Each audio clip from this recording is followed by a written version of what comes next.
When parking downhill with a curb, turn your wheels toward the curb or the side of the road. Set your parking brake.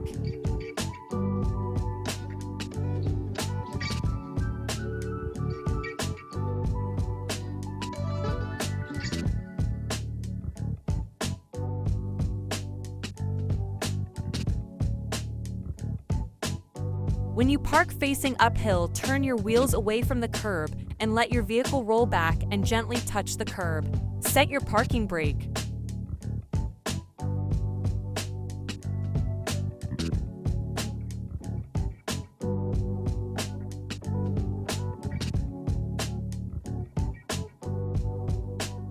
When parking uphill or downhill without a curb, always turn your wheels to the right so that if the brakes fail, the vehicle will roll away from the center of the road.